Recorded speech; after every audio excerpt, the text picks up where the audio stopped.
नकारात्मकता मनुष्य को शारीरिक और मानसिक दोनों ओर से कमजोर बनाती है। इसलिए इस नकारात्मक विचारों को सकारात्मकता की ओर कैसे मोड़ना है और बड़ी से बड़ी सफलता कैसे हासिल करनी है, इस विषय पर हम आज एक रोचक कहानी आपको सुनाएंगे। तो चलिए शुरुआत करते हैं। पुराने गुरुकुल में एक सुबह एक गुरु अपने शिष्यों को प्रवचन दे रहे थे। वो शिष्यों से कह रहे थे कि जब कभी भी आप शांत मन से बैठकर सोचेंगे तो आप यह महसूस करेंगे कि यह ब्रह्मांड, यह प्रकृति, यह सब कुछ समान रूप से अवसर देते हैं। यहां हर एक के लिए अपार संभावनाएं हैं, अथाह भंडार हैं जो जितना चाहें ले सकता है। लेकिन साथ ही साथ आप यह भी महसूस करेंगे कि हमें लेना नहीं आता, हमें हासिल करना नहीं आता, क्योंकि किसी भी चीज को हासिल करने का एक तरीका होता है, एक विधि होती है और कुछ ऐसे सूक्ष्म रहस्य हैं जिनका अभ्यास करना ही उस सफलता का आधार होता है, उस सफलता को पाने का सही तरीका होता है। कौन है ऐसा जो सफल नहीं होना चाहता? कौन है ऐसा जो खुश नहीं रहना चाहता? मगर फिर वह ऐसी कौन सी चीज है जो हमें ये सब पाने से रोकती है? वो है हमारे खुद के नकारात्मक विचार, वो है हमारी खुद से होने वाली नकारात्मक बातचीत। और हमारा मन खुद ही ऐसे विचार पैदा करता रहता है जो हमारे आत्मविश्वास को कमजोर बना देता है और हमें विश्वास दिला देता है कि हम उस सफलता के लायक नहीं। और यही वो सूक्ष्म रहस्य है, अपने मन में चल रहे विचारों को एक सही दिशा देना, उन्हें नकारात्मक से सकारात्मकता की ओर मोड़ना, खुद से की जाने वाली मानसिक बातचीत को सही करना और खुद पर विश्वास करना। गुरु ने आगे कहा, क्या आपके अंदर कुछ ऐसा है जो आपको मुश्किल से मुश्किल वक्त में भी हार नहीं मानने देता? लोग जब उदास और परेशान होते हैं तो अक्सर वो सब कर बैठते हैं जो उन्हें नहीं करना चाहिए। नकारात्मक भावनाओं की वजह से कई बार हमारे अंदर की बुराई बाहर आ जाती है और हम गलत कदम उठा लेते हैं। गुरु ये सब बोल ही रहे थे कि तभी एक शिष्य खड़ा होता है और गुरु से प्रश्न करता है, गुरुदेव, क्या आप हमें बता सकते हैं कि हमें अपने अंदर की बुराई और नकारात्मकता का सामना कैसे करना है और जिंदगी को सकारात्मक विचारों के साथ कैसे जीना है? गुरु ने मुस्कुराते हुए कहा, खुश रहना उतना भी मुश्किल नहीं है जितना आप सोचते हैं। बस हमें हर सुबह और शाम अपने विचारों को सही दिशा देना है। हर नया सवेरा एक उम्मीद लेकर आता है, क्योंकि हर नए दिन के साथ नए सपने, नई उम्मीदें और नए मौके मिलते हैं। इसलिए अपने हर दिन का दिल से स्वागत करो। कौन जाने कल क्या होगा, क्योंकि आने वाला समय तो किसी ने नहीं देखा है ना। अक्सर हम सभी सोचते हैं कि हमारे सामने एक लंबी जिंदगी पड़ी है। यह बात सच है, लेकिन यह भी एक सच है कि जिंदगी का कोई भरोसा नहीं, कब क्या हो जाए कहना बड़ा मुश्किल है। इसीलिए हर दिन को अपना एक नया जन्म समझकर जीना शुरू करो, क्योंकि इस सोच के साथ जीवन जीने से आप कभी दोबारा उदास महसूस नहीं करेंगे, बल्कि आप खुद से और अपने करीबी लोगों से और भी ज्यादा प्रेम करने लगेंगे। और फिर जो भी करेंगे पूरे जोश और उत्साह के साथ करेंगे। आपका हर दिन हंसी और खुशी के साथ बीतेगा। गुरु ने आगे कहा, अगर आप सफलता चाहते हैं तो आपको कुछ समझौते भी करने पड़ेंगे। जीवन का यही नियम है। अपनी आराम की स्थिति में रहते हुए आप कभी कुछ बड़ा हासिल नहीं कर सकते। जीवन में बदलाव लाकर ही आप उसे एक नई दिशा दे सकते हैं। इसीलिए हर बदलाव का खुले मन से, खुले दिल से स्वागत करो। जो लोग समय के साथ बदलना सीख जाते हैं, सफलता तभी उन्हीं को मिलती है।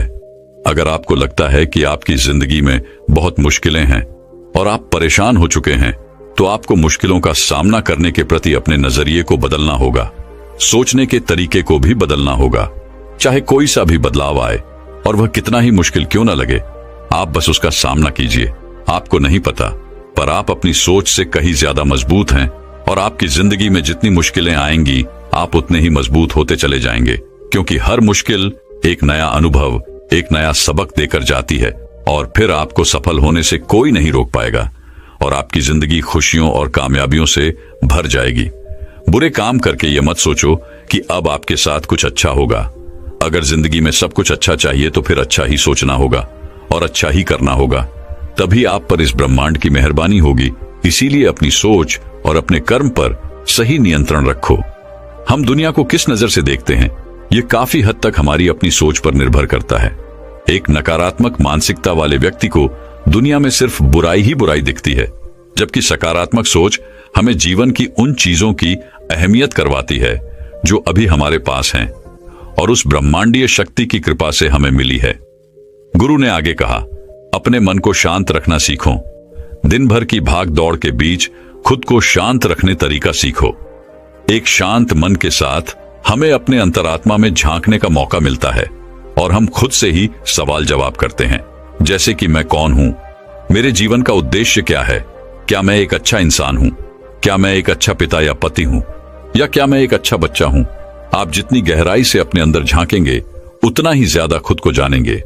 आप अपने आसपास की चीजों को समझने लगेंगे, लोगों का स्वभाव और उनका व्यवहार समझने लगेंगे।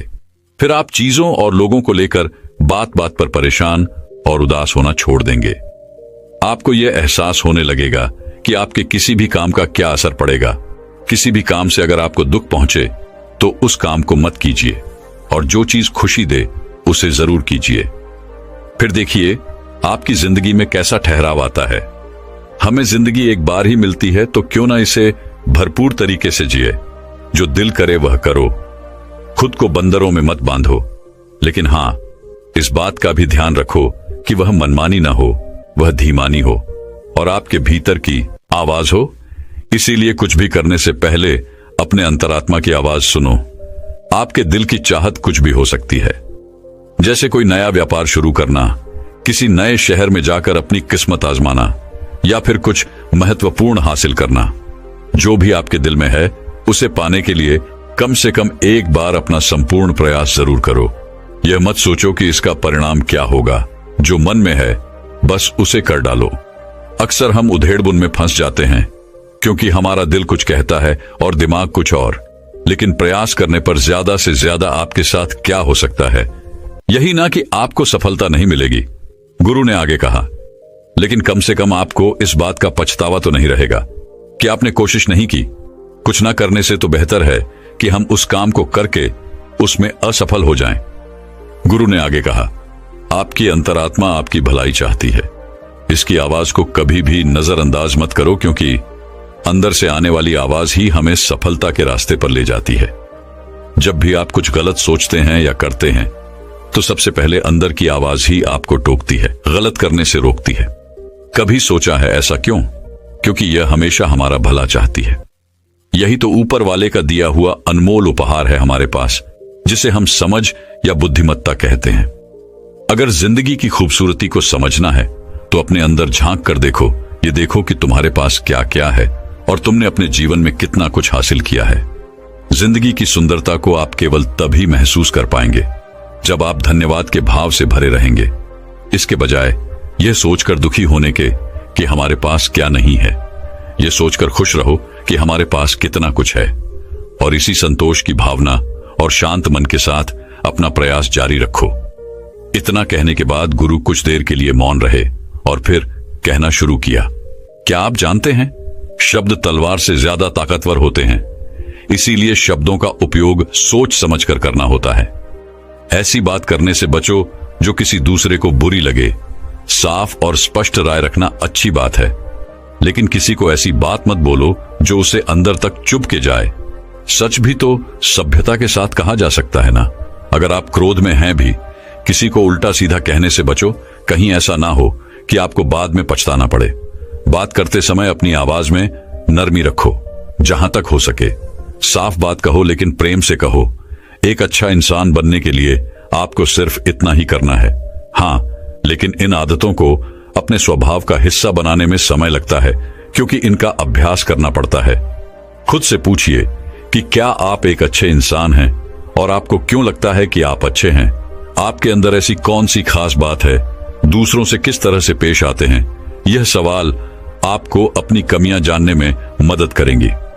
शुरुआत में हो सकता है खुद से ऐसे सवाल जवाब करना आपको अजीब लगे, लेकिन खुद से ऐसे सवाल करते रहिए और खुद को विनम्र व अंदर से शांत रखने का प्रयास करिए। अगर एक इंसान के रूप में आपको अपने अंदर सुधार लाना है तो अपनी कमियों को पहचान कर उन्हें दूर करना ही होगा। गुरु ने आगे कहा, दुनिया में प्रेम से बढ़कर कुछ भी नहीं है। प्रेम आपको आबाद भी कर सकता है और ये आपको बर्बाद भी कर सकता है। हालांकि प्रेम को ना समझना ही बर्बाद करेगा, क्योंकि प्रेम तो बड़ी पवित्र चीज है। प्रेम ही ईश्वर है। ऐसा कहा जाता है, अपना नियम बना लो कि आपके अंदर सबके लिए प्रेम और करना हो। जिस दिल में प्रेम होता है वही दिल आबाद होता है। जितना प्यार आप बांटेंगे उतना ही यह आपके पास लौट कर आएगा। जिसके दिल में प्रेम और करना है वह कभी किसी के साथ बुरा कर ही नहीं हाय सकता। उसके अंदर दूसरों के प्रति बुरी और नकारात्मक भावनाएं आ ही नहीं सकता। असल में प्रेम के अंदर वो ताकत है जो हमें गलत काम करने से रोकती है। गलत काम करके इंसान कभी चैन से नहीं रह सकता। उसके अंदर हमेशा एक डर और पश्चाताप रहता है। गलत काम करना छोड़ दो, फिर देखो आपको इतनी बेहिसाब खुशी और संतुष्टि मिलेगी कि आपकी पूरी जिंदगी आराम से गुजरेगी। जो लोग स्वार्थी और धोखेबाज होते हैं, खुशियां उनसे दूर भागती हैं। वो चाहे कितना ही खुश रहने का दिखावा कर लें, लेकिन अंदर से वो हमेशा दुखी ही रहते हैं।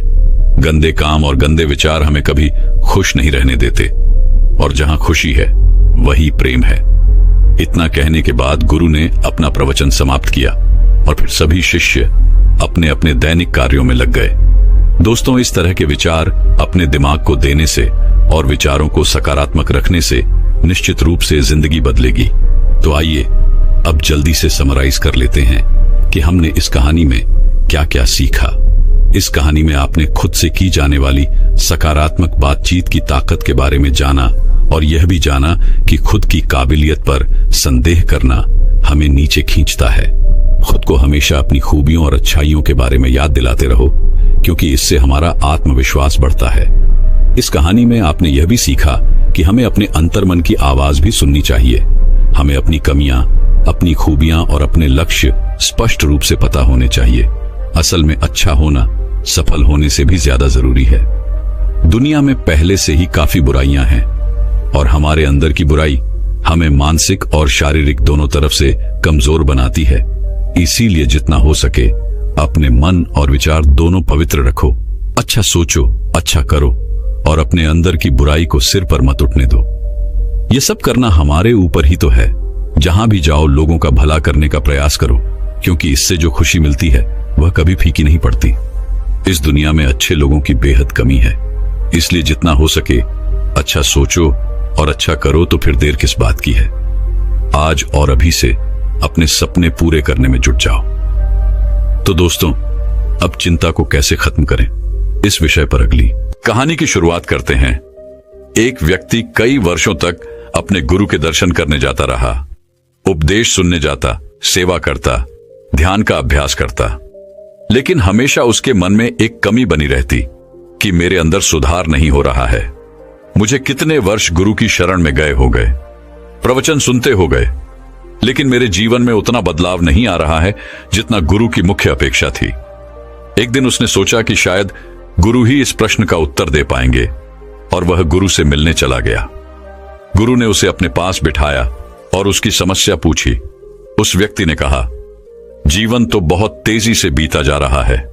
मुझे दीक्षा लिए 20 वर्ष से ज्यादा हो चुके हैं, और इन 20 वर्षों में मैंने अपनी तरफ से अथक प्रयास किया, लेकिन इन प्रयासों से मैं संतुष्ट कभी नहीं हुआ। मेरे जीवन का एक बहुत बड़ा हिस्सा बीत चुका है, जीवन का एक भाग बीत चुका है, और अब दूसरा चल रहा है। मेरी उम्र लगभग 50 की हो चुकी है। मेरे बाल भी सफेद पड़ने लगे हैं।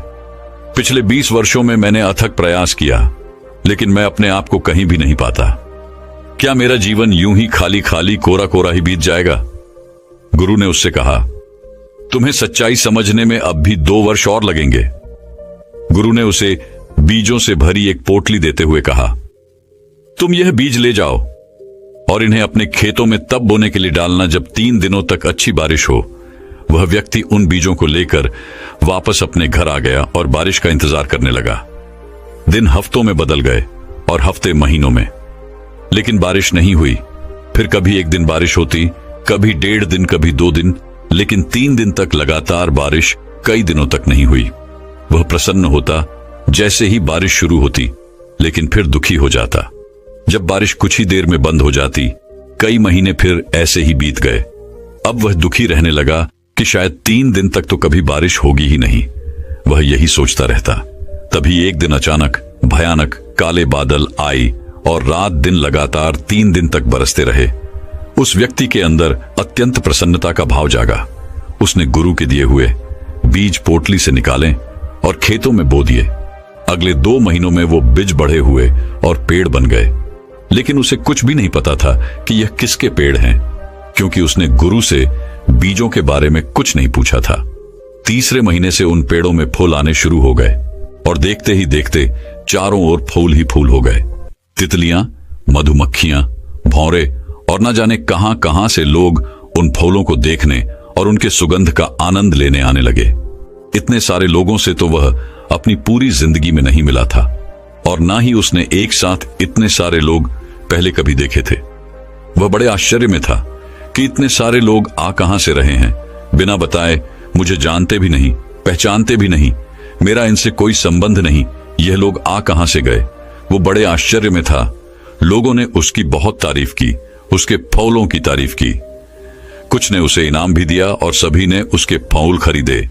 उसके फूलों की खुशबू और उनकी प्रसिद्धि दूर दूर तक फैलने लगी। सारे शहर, गांव, प्रदेश और देश में फैलने लगी। ऐसे उगते हुए फूल, ऐसी खुशबू और इतने बड़े क्षेत्रफल में लगे फूलों की कभी किसी ने कल्पना भी नहीं की थी। कभी किसी ने सोचा भी ना था कि इतने खुशबूदार फूल भी हो सकते हैं। उनकी खुशबू कई किलोमीटर दूर तक फैली रहती थी। तभी तो दूर से अगर कोई राहगीर भी गुजरता तो वह पलटकर एक बार जरूर देखने आता कि यह खुशबू आ कहां से रही है। वह व्यक्ति बहुत प्रसन्न था। उसने सोचा कि मैं यह सब जाकर गुरु को बताऊं, लेकिन फिर उसे याद आया कि गुरु ने कहा था कि तुम दोबारा 1 साल बाद आज ही के दिन आना, उससे पहले नहीं। इसीलिए वह बार बार अपनी उत्तेजना को रोकता और सहमत हो जाता कि अभी समय पूरा नहीं हुआ है। इसीलिए वह रुका रहा, लेकिन वह बहुत खुश था। उसने उन फूलों को बेचकर बहुत धन कमाया, एक आलीशान घर बनवाया और उसमें खूब खुशी से अपने यारों दोस्तों के साथ रहता। बहुत खुश रहता, लोगों से मिलता, और अब आसपास के लोगों से उसका बहुत मेल जोल भी हो गया था।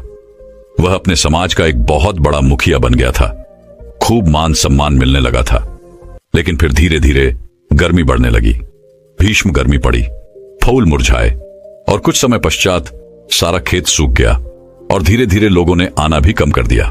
अब कभी कभी कोई इक्का दुक्का लोग ही उससे मिलने आती। फिर समय आया गुरु से मिलने का। वह गुरु के पास गया, उन्हें नमन किया। तभी गुरु ने कहा, मुझे कुछ भी बताने की जरूरत नहीं है, मैं सब जानता हूं। गुरु ने उसे बीज की एक पोटली देते हुए कहा, अब जाओ और इन बीजों को तभी बोना जब फिर से 3 दिन तक लगातार बारिश हो। वह व्यक्ति उन बीजों को लेकर वापस आ गया और थोड़ा दुखी भी हुआ कि वह गुरु को कितना कुछ बताना चाहता था, लेकिन गुरु ने तो पहले ही कह दिया कि वो सब जानते हैं, उन्हें कुछ बताने की जरूरत नहीं। वह इस बात से बहुत निराश था कि वह अपने मन की बात बोल नहीं पाया, लेकिन वह इस बात से अनजान था कि गुरु दूरदृष्टि रखते हैं, वह सब देखते हैं। वह घर आया और फिर से बारिश का इंतजार करने लगा, और वह बहुत खुश भी था कि मुझे फिर से बीज मिल गई, फिर वही फूल उगेंगे, फिर चारों तरफ सुगंध फैलेगी, फिर दूर दूर तक मेरी ख्याति फैलेगी, लोग मुझे इनाम देंगे, मेरी प्रशंसा करेंगे, मेरे फूलों की बिक्री होगी, मुझे मान सम्मान मिलेगा। इन सब बातों के बारे में सोचकर वह अंदर से गदगद हो जाता। बार बार इन बातों को सोचता, बीजों की पोटली को देखता और प्रसन्न होता। यह कई दिनों तक चला और वह बारिश का इंतजार करता रहा, लेकिन बारिश नहीं हुई। जब हुई भी तो 1 दिन, 2 दिन, लेकिन 3 दिनों तक लगातार बारिश नहीं हुई। कई महीने बीत गए। अब वह थोड़ा उदास रहने लगा कि क्या इस बार 3 दिन तक लगातार बारिश होगी ही नहीं कहीं। गुरु ने इस तरीके से मुझे कुछ समझाने का प्रयास तो नहीं किया जो मैं समझ नहीं पा रहा, क्योंकि अब तो बारिश हो ही नहीं रही। और अब वह मन ही मन तुलना भी करने लगा था कि पिछली बार तो इतने दिनों में बारिश हो गई थी, लेकिन इस बार तो उससे भी ज्यादा दिन बीत गए और बारिश अब तक नहीं हुई। फिर एक दिन काले बादल आए और 3 दिन 3 रात तक मूसलाधार बारिश हुई। इस बार इतनी बारिश हो गई कि उसके खेत की मिट्टी का ऊपरी हिस्सा ही बह गया। वह यह सोचकर परेशान भी हो गया कि इस बार ज्यादा समय लग जाएगा खेत को तैयार करने में, क्योंकि मिट्टी की ऊपरी परत बह गई है। फिर जैसे तैसे करके बारिश रुकी। उसने बड़ी मेहनत से खेत तैयार किया और वह बीज खेत में बो दिए, लेकिन इस बार भी उसने गुरु से नहीं पूछा था कि यह किसके बीज है। उसने खुद ही कल्पना कर ली थी कि यह उन्हीं फूलों के बीज होंगे। धीरे धीरे वह बीज अंकुरित हुए, बड़े हुए और उनमें फूल आने लगे। लेकिन वह यह देखकर हैरान हुआ कि इस बार फल इतने छोटे क्यों हैं। लेकिन वह फिर भी इंतजार करता रहा। उसने सोचा शायद इस बार इन पेड़ों में फल आने वाले हैं। लेकिन कुछ दिनों बाद उसने देखा कि सारे पेड़ों में धीरे धीरे हरी मिर्च लगने लगी है और वह मिर्च की फसल बड़ी तेजी से फलने फूलने लगी। धीरे धीरे वह मिर्च लाल होने लगी। इसके बाद कुछ दिनों तक खेत में तोते आए। तोतों ने कुछ मिर्च खाई, लेकिन इस बार कोई तितली नहीं आई, कोई भौरा नहीं आया, कोई मधुमक्खी नहीं आई। और इस बार ना तो आसपास से कोई लोग आई, ना कोई सुगंध उठी, ना कोई सुंदर नजारे बने और ना ही दूर दूर से राहगीर आई। इस बार ऐसा कुछ भी नहीं हुआ। वह बहुत आश्चर्य में था कि आखिर इसके पीछे क्या रहस्य है। वह थोड़ा चिंतित भी होने लगा, लेकिन थोड़ी उत्सुकता भी थी कि देखते हैं आगे क्या होता है। फिर जैसे जैसे गर्मी बढ़ने लगी, वह मिर्च लाल होने लगी और धीरे धीरे वह मिर्च पककर खेत में ही गिरने लगी और सूखने लगी। सारा खेत भी सूख चुका था। धीरे धीरे वह मिर्च फटने लगी और सारी खेत में फैलने लगी। और जैसे जैसे गर्मी बढ़ने लगी, गर्म हवाओं के साथ वह मिर्च भी उड़ने लगी और उस मिर्च से लोगों की आंखें और लोगों के गले जलने लगे। अब लोगों ने दूर दूर तक उस ओर आना ही छोड़ दिया। वह रास्ता ही छोड़ दिया और जहां जहां वह हवा फैलती, लोग परेशान होने लगे।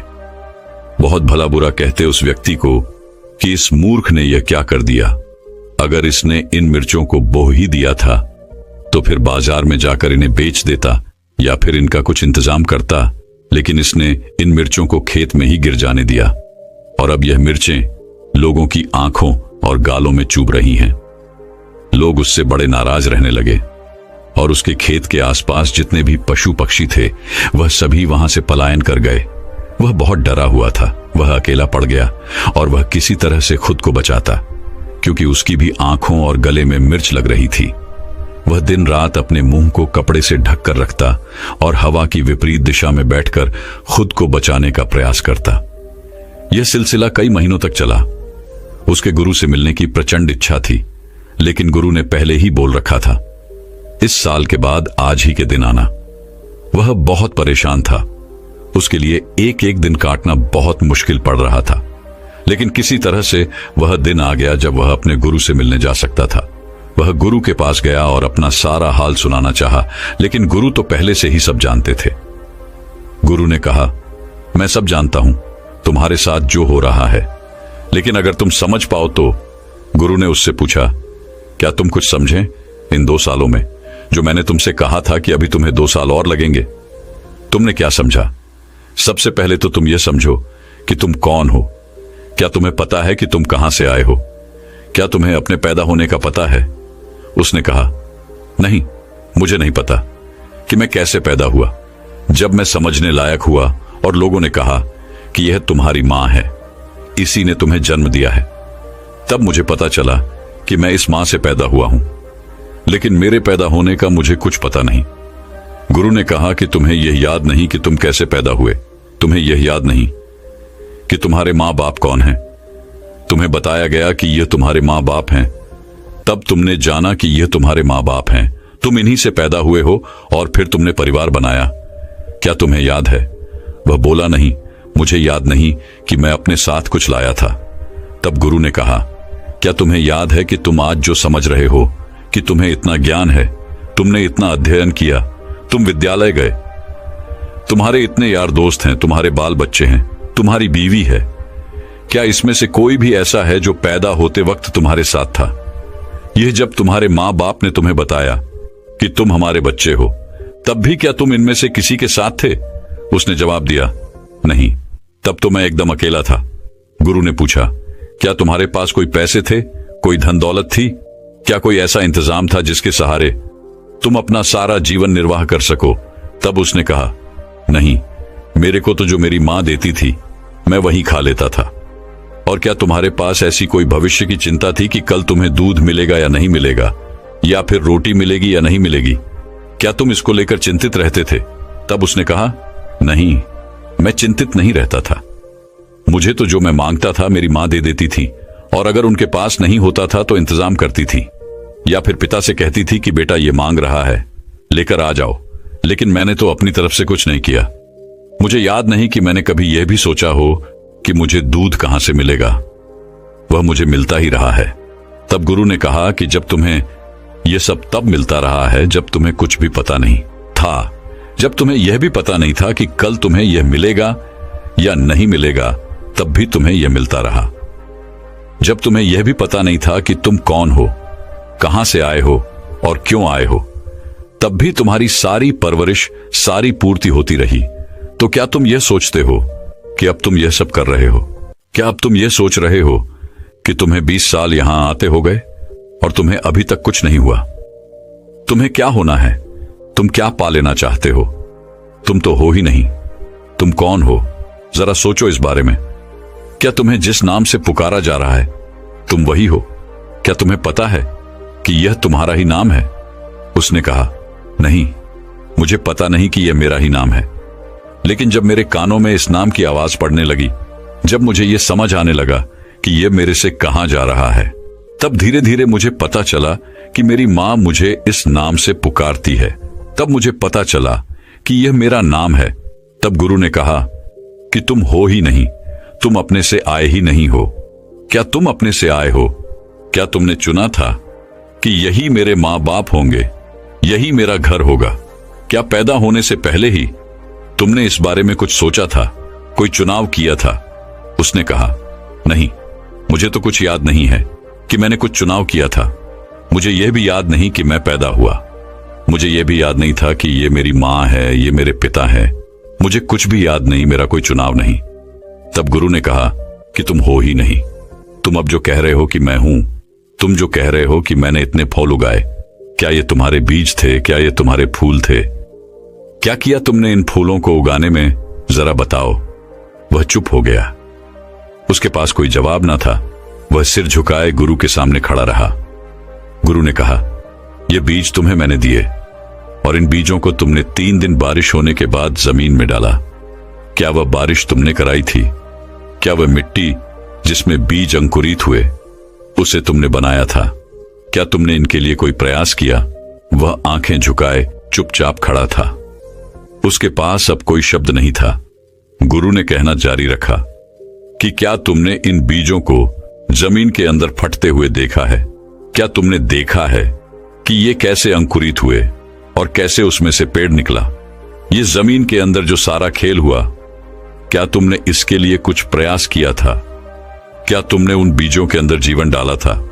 उसके पास कोई जवाब नहीं था। वह मौन चुपचाप खड़ा था। तब गुरु ने कहा कि तुम हो ही नहीं, बस तुमने मान लिया है कि तुम हो।